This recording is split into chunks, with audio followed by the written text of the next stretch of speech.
أما بعد فأعوذ بالله من الشيطان الرجيم بسم الله الرحمن الرحيم قل لا أسألكم عليه أجرا إلا المودة في القربى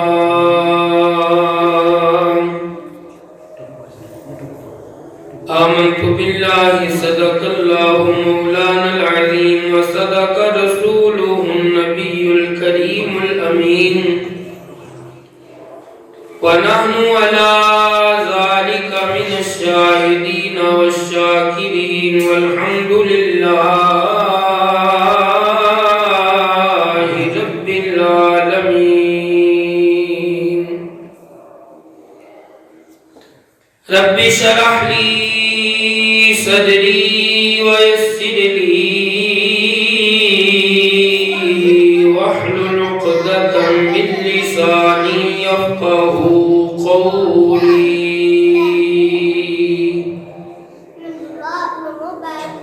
رب زدني علما رب زدني علما رب زدني علما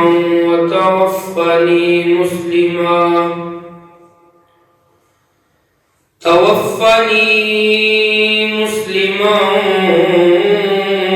وألحقني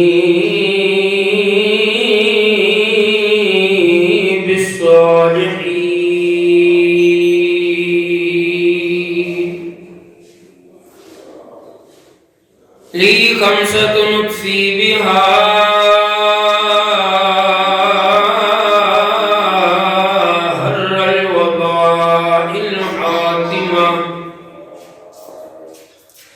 المصطفى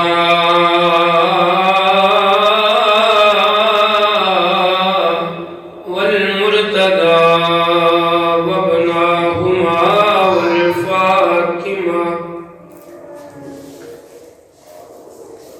إن الله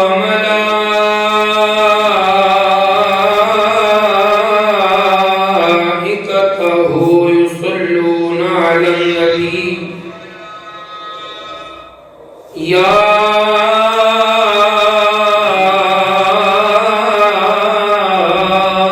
أيها الذين آمنوا صلوا عليه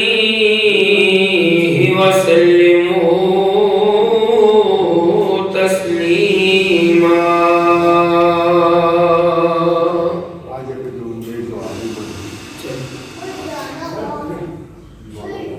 الصلاة والسلام عليك يا سيدي يا رسول الله وسلم عليك وعلى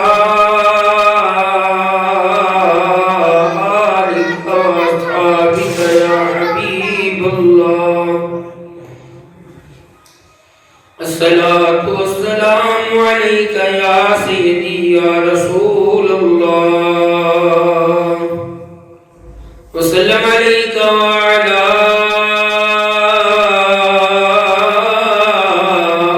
آلك وأصحابك يا مكين قلوب المؤمنين يا جد الحسن والحسين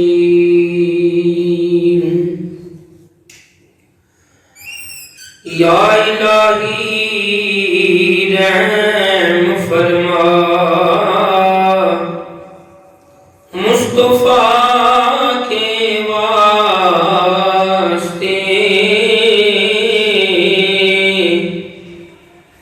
یا رسول اللہ کرم کی جو خدا کے واسطے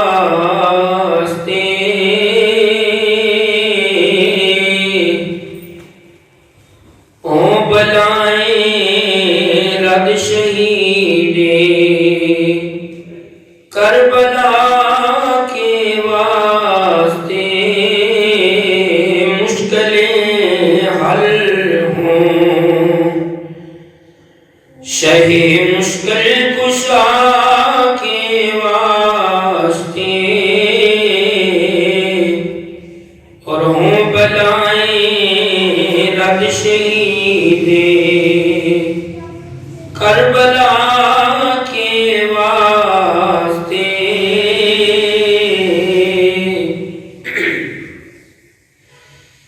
بھیک دے اے سیدہ زہرا خدا کے واسطے،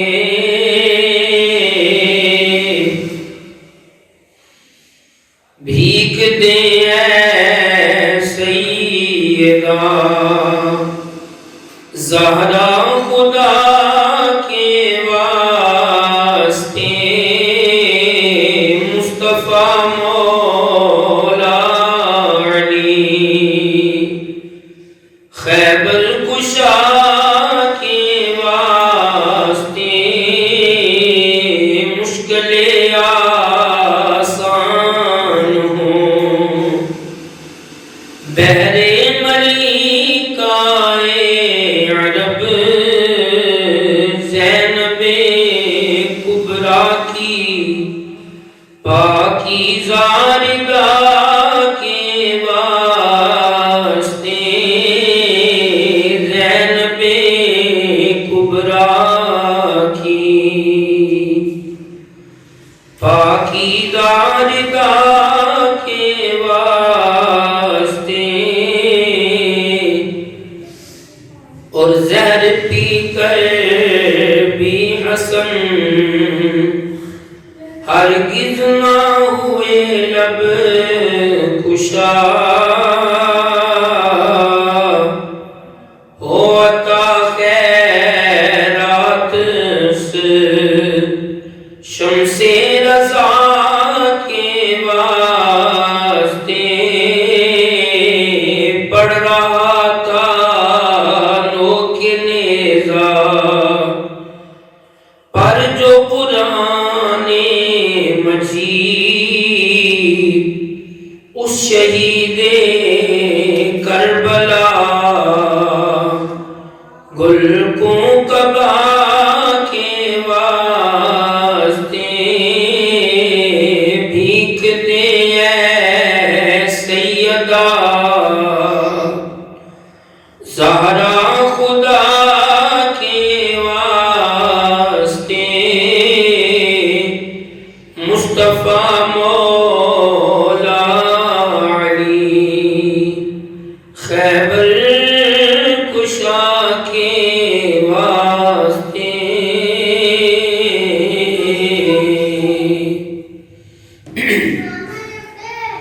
حمد و ثناء رب جلیل نبی کرم نور مجسم رحمت عالم امام الانبیاء احمد مجتبی علیہ تحیت و ثنا کی بارگاہ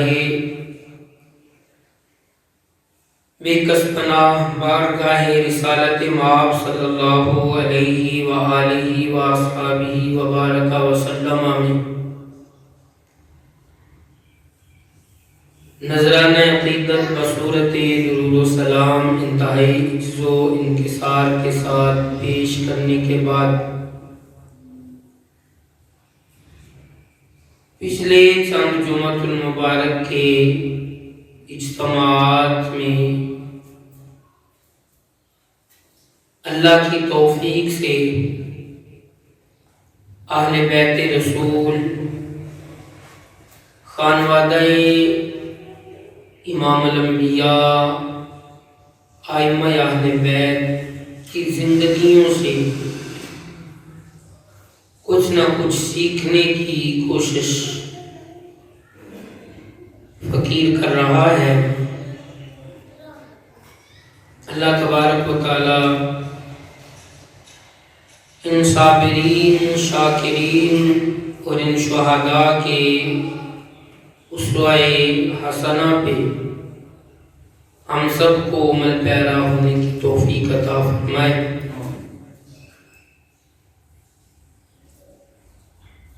سلسلہ گفتگو کا مجمع البحرین حضرت سیدنا امام جعفر الصادق رضی اللہ تعالی عنہ علیہ السلام جو ائمہ اہل بیت میں چھٹے امام ہیں ان تک پہنچا۔ آج انشاءاللہ تعالی جمعہ المبارک کی اس نشست میں مختصراً سیرت امام موسیٰ قاسم رضی اللہ تعالی عنہ وعلیہ السلام ورحمۃ اللہ علیہ، آپ کی سیرت کے چند گوشے، آپ کی زندگی کے چند پہلو اور آپ کے چند اقوال سے ہم کچھ نہ کچھ سیکھنے کی کوشش کریں گے بتوفیق خدائے بزرگ و برتر۔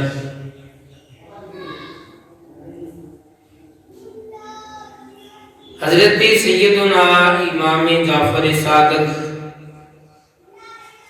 علیہ السلام کی زندگی کے حوالہ سے جو لیکچر، جو گفتگو آپ احباب نے سماعت فرمائی،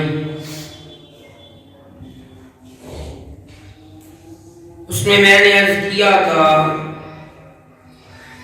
کہ امام جعفر صادق علیہ السلام کو اللہ تبارک و تعالی نے 7 بیٹے عطا فرمائے تھے۔ ان میں سر فہرست آپ کے بیٹے حضرت امام موسیٰ کاظم، حضرت محمد، حضرت اسماعیل، حضرت عبداللہ، حضرت اسحاق، جناب عباس، حضرت علی عریضی علیہ السلام، اور 5 بیٹوں سے حضرت موسیٰ، حضرت جعفر صادق علیہ السلام کی نسل آگے چلی، جن میں سے آج ایک کا تذکرہ ہوگا، جن کا نام نامی، اسم گرامی اللہ کے نبی جناب کریم حضرت موسیٰ علیہ السلام کے نام پہ رکھا گیا۔ حضرت امام باقر رضی اللہ تعالیٰ عنہ جو امام موسیٰ کاظم کے دادا جان ہیں، آپ کے حوالہ سے جو گفتگو کی گئی اس میں غالباً میں نے عرض کیا تھا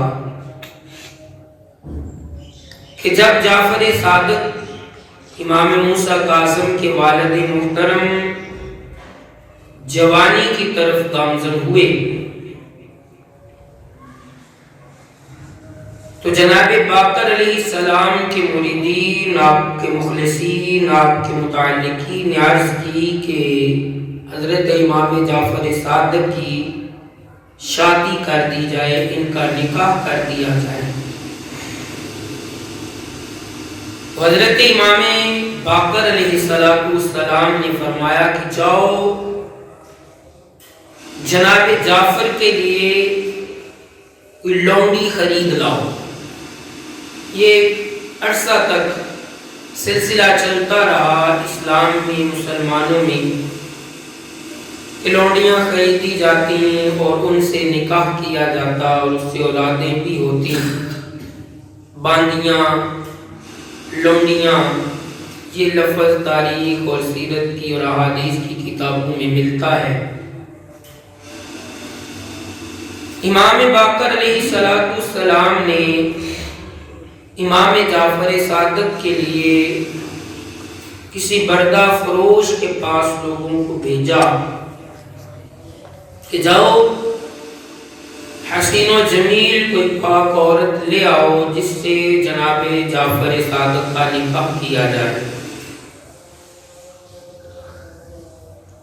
حضرت امام باقر علیہ السلام کے کہنے پہ لوگ بردہ فروشوں کے بازار میں گئے۔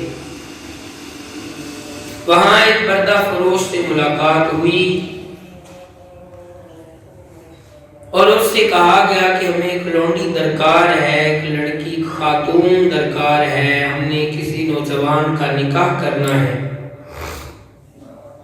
بردہ فروش کہنے لگا کہ میرے پاس اس وقت کوئی لونڈی نہیں ہے، کوئی عورت نہیں جو میں تجھے دے سکوں۔ تو جناب باقر علیہ السلام کے مریدین نے، ان کے مخلصین نے کہا کہ ہم آج ہی لے کے جائیں گے، کوئی انتظام کرو، کہیں سے کوئی بندوبست کرو۔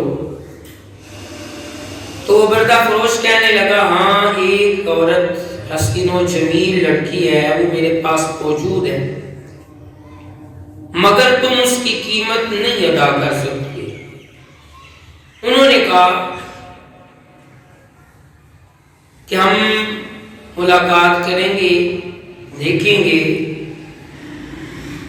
اگر دل لگی بات تو ہم تیری منہ مانگی رقم تجھے دے کے وہ عورت لے جائیں گے۔ کہنے لگا نہیں، وہ بڑی قیمتی ہے، حسین و جمیل ہے، تم اس کے پیسے نہیں ادا کر سکو گے۔ کہنے لگے ہم لینے آئے ہیں، تیرا کام یہ ہے، تو ہمیں دکھا کیوں نہیں دیتا؟ تو مورخین لکھتے ہیں کہ امام باقر علیہ السلام کے مریدین نے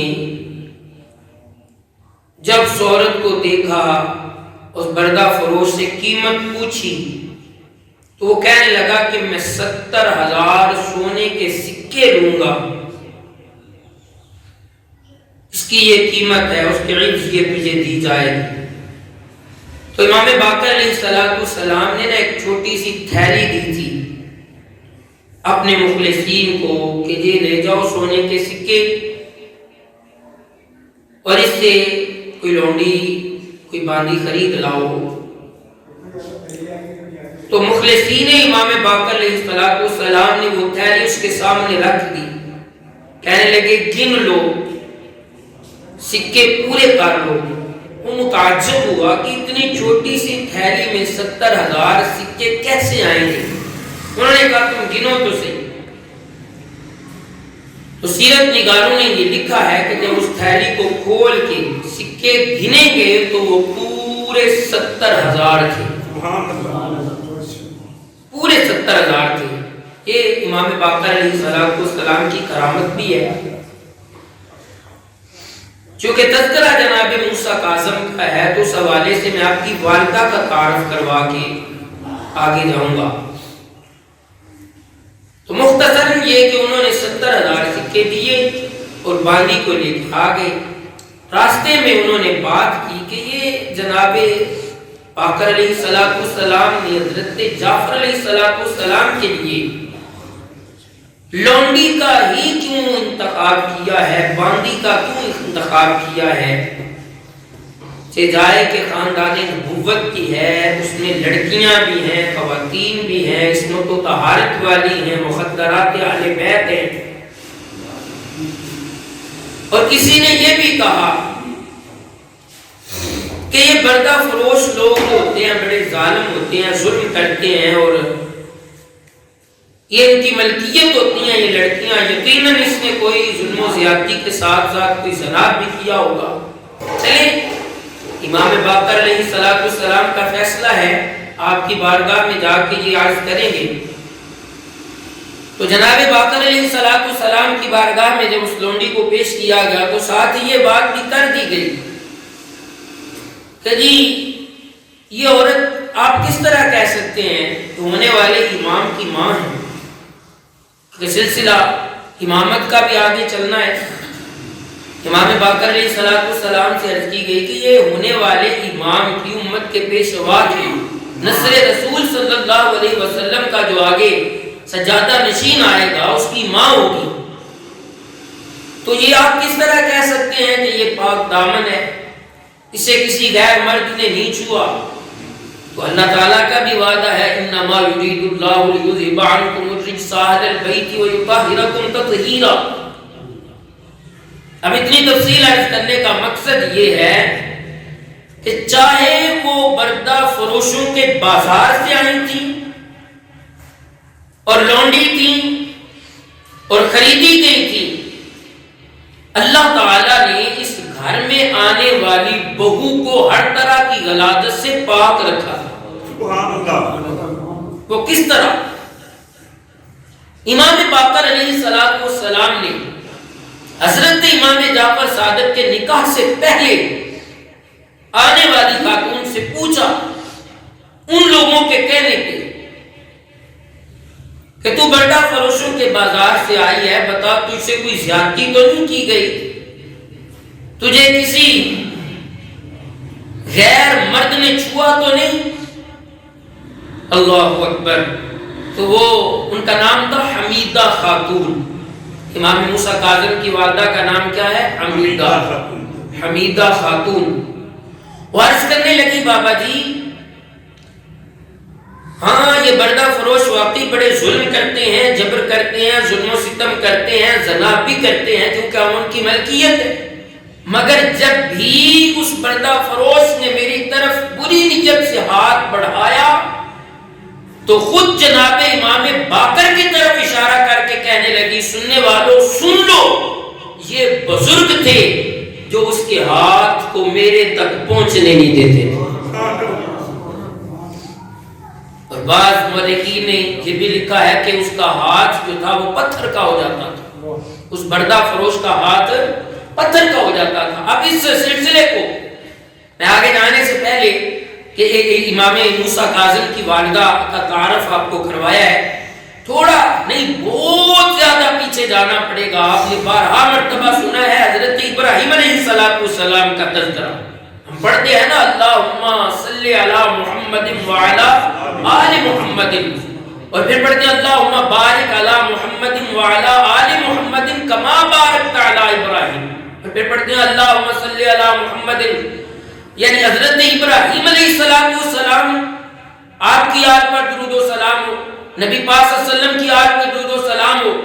تو یہ میرے آقا کے جد اعلیٰ جو ہیں یہ حضرت ابراہیم علیہ السلام ہے. اور میں اکثر یہ جملہ عرض کرتا ہوں کہ جناب ابراہیم علیہ السلام سے لے لیں یا حضرت آدم علیہ السلام سے لے لیں، نور مصطفیٰ اور میرے نبی کے گھر کا نور، وہ چاہے مولا علی کی صورت میں ہے، وہ چاہے مولا حسن کی صورت میں ہے، وہ چاہے مولا حسین کی صورت میں ہے، وہ چاہے مولا زین العابدین کی صورت میں ہے، وہ حضرت امام باقر کی صورت میں ہے، امام جعفر صادق کی صورت میں ہے، حضرت امام موسیٰ کاظم کی صورت میں ہے.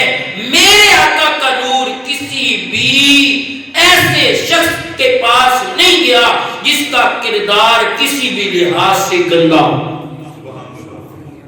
یعنی یہ پاک لوگ ہیں، کہتے ہیں یہ سب لوگ آ کے پاک ہوتے ہیں. بڑا محبت بڑا جملہ عرض کر کے آگے جانا چاہوں گا. سب لوگ کائنات میں آتے ہیں تو پاک ہوتے ہیں، ماں کے بطن سے نکلتے ہیں غلاظتیں ہوتی ہیں، گندگیاں ہوتی ہیں، پراگندگیاں ہوتی ہیں، دایا اسے غسل دیتی ہے. مگر یہ نور مصطفیٰ والا گھرانہ نبوت وہ ہے جو آ کے پاک نہیں ہوتے بلکہ پاک ہو کے آتے ہیں. انما یرید اللہ لیذھب عنکم الرجس. میں اکثر یہ جملہ عرض کرتا ہوں کہ کائنات کے لوگوں کو حکم ہے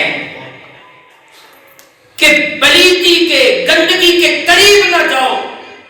جب باری آئی امام الانبیاء کے گھر کی، اللہ نے گندگی کو حکم دیا خبردار اس گھر کے قریب نہیں جانا. حضرت ابراہیم علیہ السلام کا واقعہ آپ پڑھتے ہیں، سنتے ہیں، قصص الانبیاء اٹھائیں، سورہ قصص پڑھے. حضرت ابراہیم علیہ السلام کا واقعہ قرآن پاک میں پڑھے. تو جناب ابراہیم علیہ السلام نے جب ہجرت کی تھی تو وہ ایک ظالم جابر قسم کا بادشاہ تھا، وہ عورتوں کے ساتھ ظلم و ستم کرتا تھا. حضرت ابراہیم علیہ السلام کی زوجہ آپ کے ساتھ تھی. تو حضرت ابراہیم بڑا لمبا واقعہ، میں صرف یہ طہارت کی بات کروں گا کہ حضرت حمیدہ خاتون جو ہیں جائے کہ بردہ فروشوں کے بازار سے آئی تھی، مگر ان کی عصمت کو اللہ نے اسی طرح صاف رکھا جس طرح اللہ تعالیٰ نے ابراہیم کی بیوی کو پاک رکھا.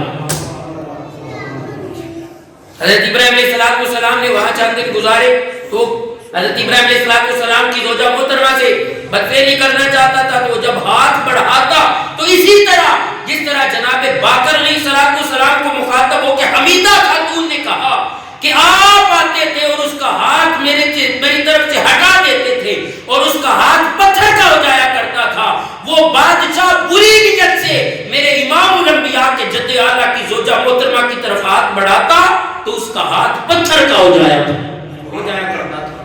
اور وہ کہنے لگا اسی طرح کی ایک اور خاتون ہے میرے پاس حضرت سارہ، وہ بھی ساتھ لے جاؤ.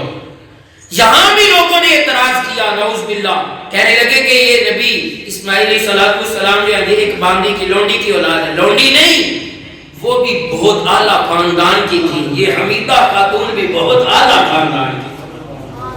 وہ اللہ تعالیٰ نے انہیں بڑا فروشوں کے بازار میں لا کے ان کی عصمت کو پاک رکھ کے یہ ثابت کر دیا